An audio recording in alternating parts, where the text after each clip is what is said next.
Welcome to the Infrastructure Podcast. My name is Anthony Oliver, and today we're going to delve into the world of communications and examine the challenges faced by infrastructure professionals when it comes to winning buy-in for new ideas, policies and projects. I've described this process as creating the stories to communicate change. Let's discuss this. It's a stark reality that the experts charged with planning, designing, constructing and operating our infrastructure assets are not necessarily always as focused or as skilled as they need to be when it comes to translating brilliant and sensible ideas into popular or even supportable solutions.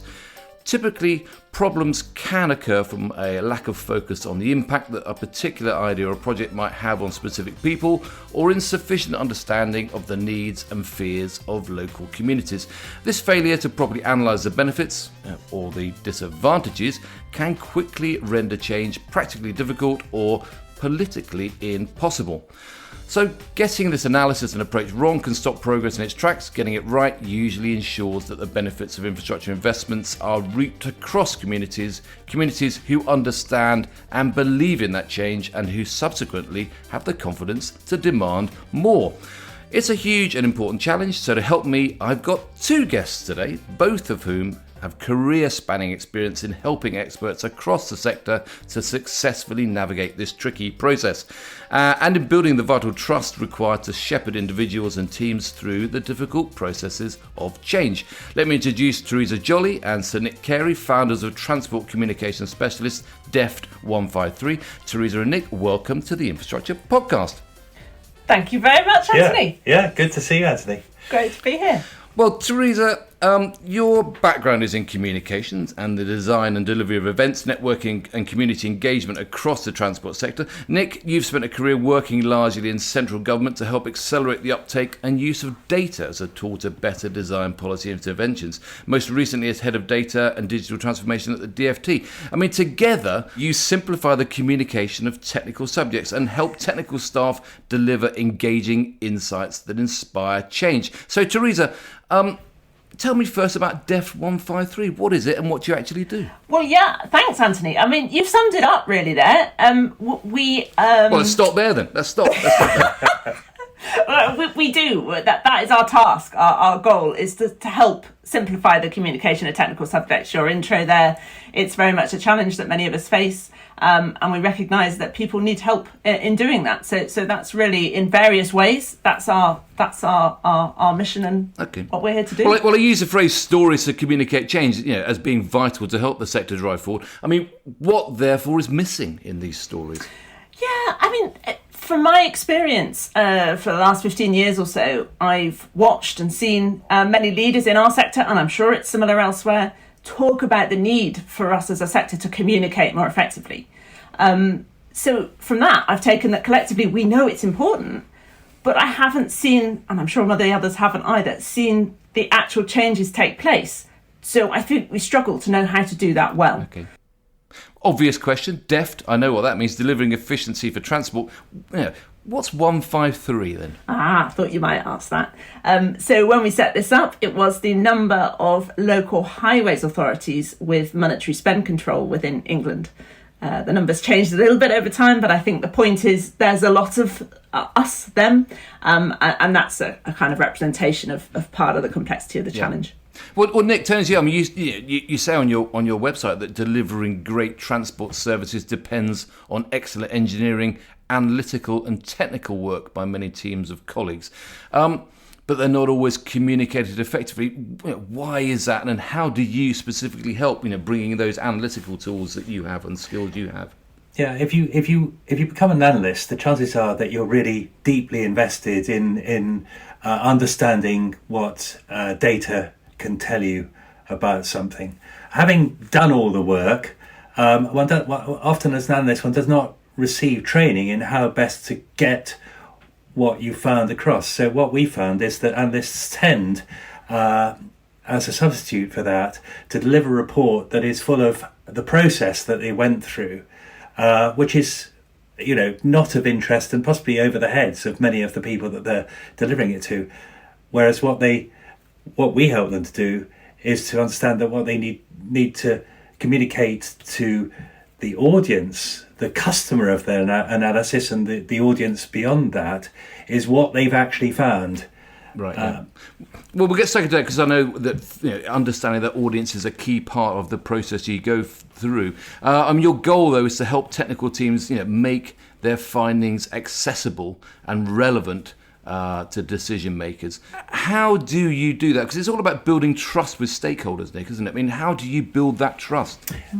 We do it partly by getting to know the analysts that we're working with, or the technical teams that we're working with, and typically you get a sort of an answer that is very dense from them initially, and what I tend to do is to say, but please tell me as if I was your grandmother, what is it you've actually done here, and why, and why should I trust it? And then you get a much more personable response, because immediately you personified the audience and as being probably, I don't know that person's grandma, but usually not so technical, and they get back to the essence of what it is that they've found. That's one technique for doing it. Well, I always used to say when you're talking to journalists about stories, it's tell the story as if you were telling your mother what happened. Yeah. I suppose it's the same process. Whether you're delivering a journalistic story or whether you're selling a story into politicians or the public, it's trying to make it so that it's understandable. Yeah. I mean, Teresa, it doesn't just apply to transport, does it? I mean, these are techniques which apply to the whole of infrastructure, I imagine. Absolutely. I mean, just taking my personal experience, I was a geologist originally, worked in a large consultancy, and actually, I'm sure many of us have. I've lived through the very experience of writing technical reports and being told time and time again, think about what the audience actually needs to see here. That was ground investigation reports. And we were so used to using the format that we use. We'll take a previous report, adjust it. So you get used to doing the technical stuff. That's how we're sort of trained. You do the analysis, you do your work, but we're not really given the skills, as you mentioned at the beginning. We're not given the skills and the tools to learn how to translate that for different audiences and how to go about that. So that's really what we've been building. I mean, one of the things I suppose I observe from technical people is that they do typically want to say everything or nothing when it comes to explaining their work. I mean, is that a fair statement? And if so, how do you navigate around this problem of wanting to say everything or nothing? I think it came up actually as a reflective response with some of the analysts we have been working with, realising, we realise now we don't have to try and tell everything, and it's an urge. It's almost like it's not really a representation of their effort. It's just how we've been trained. We think that because we've done it, everyone else needs to know that. And I've been guilty of that in the past. It's nothing personal. It's just how it is. But it's helping people to stop and think and realise that you may have done the work, but actually you're doing it to be of service to someone else, to help them make a decision, to help them do something else. And that's what you've got to communicate, not what you've done. I mean, Nick, I suppose your experience in central government is there's a fear if you let half the story out, you're going to get bitten by it. Yes, but you still owe it to the audience to help them to understand what the priorities are and what you found. I think the Army do this really, really well. When our new brigadier joined Army recruiting, where I was head of digital, I was supposed to brief him, and he said, okay, he listened to about 20 minutes of my waffle, and he said, look, he was behaving like a man who was still in a tent in Kandahar. He said, look, what is it you're here to tell me, and what should I do about it? And that was a very useful focus. And of course, in the Army, they expect at a senior level to receive a situation on a page, a so-called SOAP, and they expect to be given a bluff, a bottom line up front. They don't want to see all the workings. They just want to know what's important, what are my priorities, what should I focus on, and they will be trusting if they think that you're up to snuff when it comes to the analysis that you've done. So they will take your word for it. They can't take your word for it if you speak a million words and they can't sift. So where when it comes to communicating what infrastructure is all about. I mean, where for you guys should the focus be when it comes to improving that communication? Is it about the upfront policy formation, or is it in the nitty-gritty of delivery on the ground? Yeah, that's a good question. I mean, I think it's actually both, because you've got we kind of dealt with both the analysts themselves and also some of the audience in the work we've done. And you kind of need both to work. You need the for want of a better word, the people doing the analysis, doing the technical work. They need to know enough to know what to ask and what to draw out and what not to let go of until they're confident they know who and what and why is needed. And on the flip side, from a customer or a policy setting perspective, you need to have a sense of what's possible, and you need to be able to be clearer about what you're asking or what you're expecting from that analysis back. Okay. So it does apply to both, but it depends on the audience. So if you're a bus operator, and we've worked with many of them, you want to know where your vehicles are. You want to know how effectively your drivers are driving, what your fuel consumption is, all these operational questions. So if you can be presented with that data in a consumable form, so you can see instantly where to focus your attention, that's a really good operational example. But then again, with policy, you might be trying to ensure that a policy succeeds. And in order to do that, you have to understand what the costs involved are, how practical it is, how deliverable it is. An analysis of all those sources can give you a much more focused view of how to shape that policy to make it effective. Yeah. I want to talk a bit more in a moment about you describe it as your temple method, which really teases out that whole process. But before, I want to talk a bit more about you too. I said it a bit earlier, a bit about your backgrounds. I mean, Teresa, what makes you so passionate about communicating transport and infrastructure? I think, like most people, it's what crops up in life. I moved into the highways division within the company I was working with nearly 20 years ago now, and got asked to sit on a committee for a benchmarking club. And it was something as simple as that, and being exposed in a new environment to different challenges in a new sector I didn't know anything about. You ask some simple questions, you get looks like, oh, we haven't thought about that. And it's kind of snowballed from there, really. So they were looking at how both public sector and their private sector suppliers could check and share their benchmark their experience and benchmark their delivery, if you like. Right. But they were trying to find the right data sets, pull that together, find out ways to represent that. So that's where the spark was set. And I followed a trail through that, including an MA in online journalism and doing some of the event stuff, and we end up where we are. And interesting people, I suppose, helps as well. Absolutely. Yeah, Nick. What about you? You know, after a career in central government, I mean, helping to design policy. I mean, what keeps you passionate about this sector? I'd have thought that maybe all that time in central government maybe would have knocked it out of you, but not at all. Quite the reverse. Everyone in central government. It actually really cares about delivery and policy and getting it as right as they can, but it's enormous and complicated. And I noticed in the case of transport, where I ended up, that transport brought out the inner geographer in me. And I am a frustrated geographer because I didn't study it at university, but I should have done. I had a long career, firstly in communications and then in IT, and finally back into the policy world of government. And transport, I realised, was an area that was somewhat overlooked, somewhat neglected. You know, you want to be at the opera, you want to be at the theatre, you want to be on holiday with your children or wherever. Mm. The trouble is that the transport bit is kind of discounted. You know it's going to happen and it's going to be annoying. Why should it be? Mm. So my passion is about making people's journeys better. Right. And I have the skills to enable that to happen through our work. Well, yeah, you're right about the fact that that it's an under kind of appreciated part of the whole of life. I mean, just look at the number of transport ministers we've had over the years. I suppose that underlines it, doesn't it? But I mean, you are both very different in terms of your personality. I mean, is that a fair thing to say? I mean, you work together, but how do you manage to work together so effectively?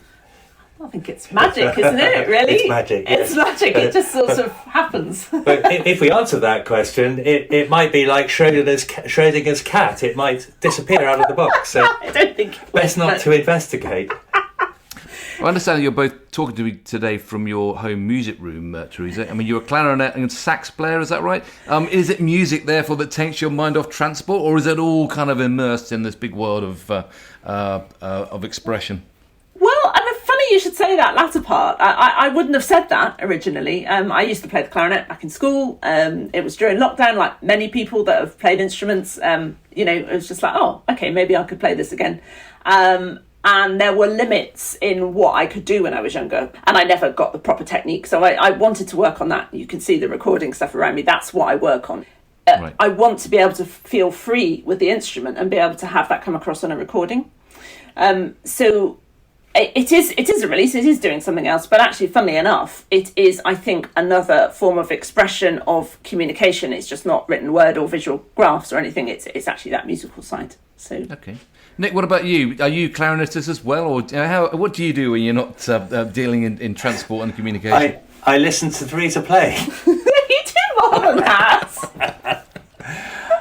We both have a love of cooking, and so a lot of my time when I'm not thinking about transport, although I can't stop thinking about transport and data, is spent dreaming of the next meal and shopping for the ingredients for it and then preparing it. It's not always a great success, but... Are you a recipe? I spoke to George Hutchinson on the podcast a while back, and he said that he uses recipes as the inspiration for what he's going to do. Are you a recipe follower, or are you making up as you go along? No, al fresco. I try and follow recipes. Sometimes they're wrong, and you can't realise they're wrong when they say a tablespoon of something. You think. No, mate, that's going to be a quarter of a teaspoon, or it's going to... Like asafoetida powder, you would not put a tablespoon of that into anything. You'd overwhelm it. Right, well, I don't know what that is. I'm going to look that up. I'm fascinated about how teams work. I mean, what would you say are the similarities and differences of your relationship that makes your team really tick? Ooh, how long have you got? No, I don't know. What do you reckon? I think it's about being sensitive to each other's energy levels, how each of us is feeling. I think we've learnt through a long period to learn about those things, and it means that we can pick up when one is flagging with energy or one is getting ratty or whatever. It's the chance for the other one to step in and take over. But when somebody wants to lead, also we're quite sort of able to concede. And, okay. No, it is quite.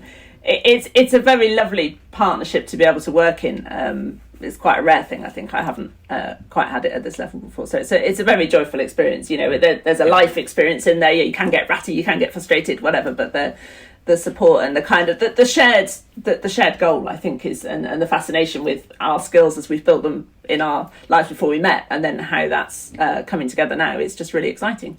Well, I like to hear people have a joyful experience in their work, that's for sure. Let's talk a bit more about your work. The Temple method is central to your philosophy. This takes clients through 5 stages of comms success. Starts with knowing your audience, then graph design, storytelling, risk, and finally dashboard and report design. Let's spend a few moments going through those steps just to try and explain what they really mean. Know your audience is where it starts. I mean, what's that all about?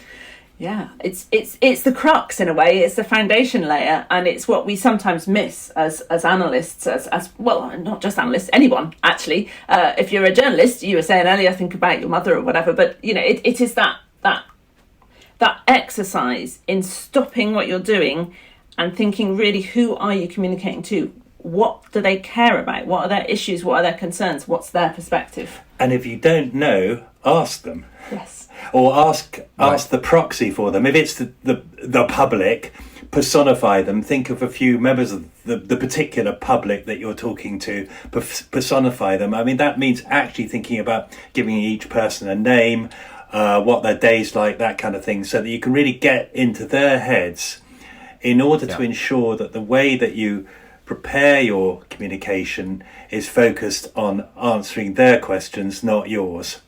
Yeah.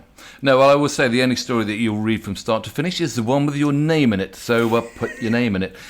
Second in your list is graph design. Yeah, I mean, it sounds like really understanding what data you need to get across. Is that right?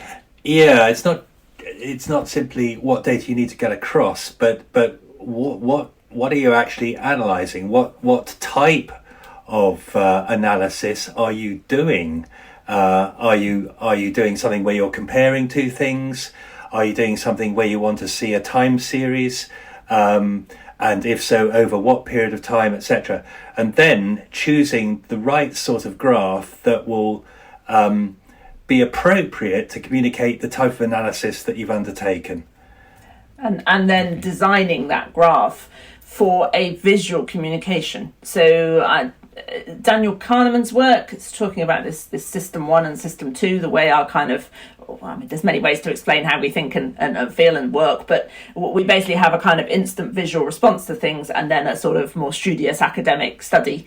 And what we're trying to do with the graph design is to really, your audience, the data, the kind of questions that they need to have answers to, and you're thinking about how best to visually design that to maximise the chances of that message being seen on the graph and not being cluttered by other things that don't need to be there. Yeah. Which of course leads to the third element, which is storytelling. I mentioned this earlier. What is storytelling to you?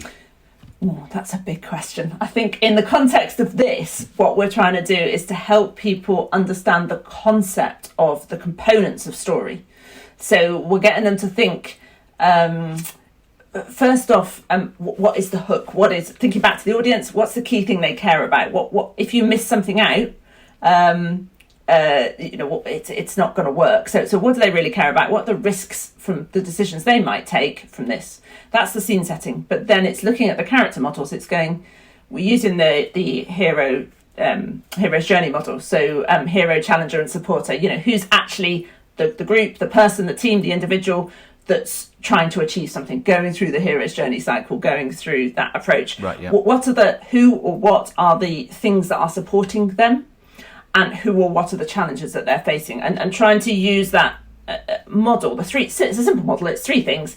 It helps to put the stuff into context and helps to build up, because you need that conflict, tension and resolution as part of the story. So it's just trying to get into that mindset to then build those components of the plot, the setting, the conflict and the resolution. Yeah. So it's kind of compartmentalising it, and all steps making that relevant to, the audience that you're exactly. That you've originally identified. The fourth element is about risk, which is a big topic. But for you, what does this stage encompass?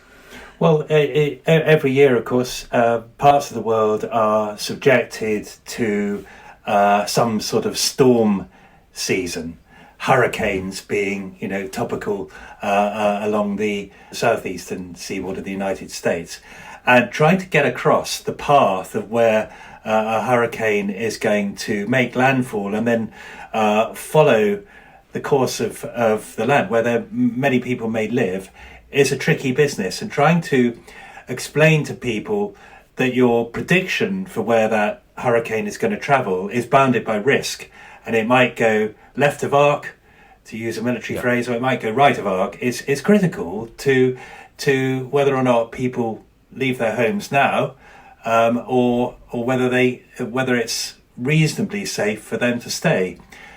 That's a sort of a potent example of how you need to consider the risk in your story, because if you're suggesting that people need to take action, you need to bound that in the amount of risk in your calculations.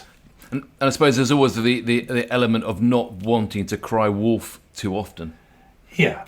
And it's that we tend, when we're looking at something, we tend to be reductive. We tend to look for, that's the answer then, from an audience's perspective, in anything. So if it's important that there is uncertainty in what you're presenting, then it's understanding what that uncertainty is, or appreciating it from an analytical perspective, but then thinking, how do we convey that visually? So it's kind of coming back to the graph design. And this is a fairly emerging area, actually, in terms of how we can do that really well. And the final step, of course, as you alluded to there, is the dashboard and report design, which is, I suppose, where you actually give the interface with what you're trying to tell that audience. I mean, what typically can go wrong here? I mean, why is this stage so important in your experience? Well, we've covered the other four. The thing about the fifth is that it is the report or the dashboard, the thing that you see online or whatever, and therefore it contains typically lots of graphs. It contains quite a long story narrative. This now all comes together in one place, so it has to cohere and it has to tell a single overall story and enable people to explore the data in more depth if it's online by drilling down, etc. So it's about the organisation, whether it's a slide deck, whether it's a report, whether it's something else. It's the organisation of the stuff to tell the story. So that's where the storytelling prep comes in. It's getting you thinking in that mindset.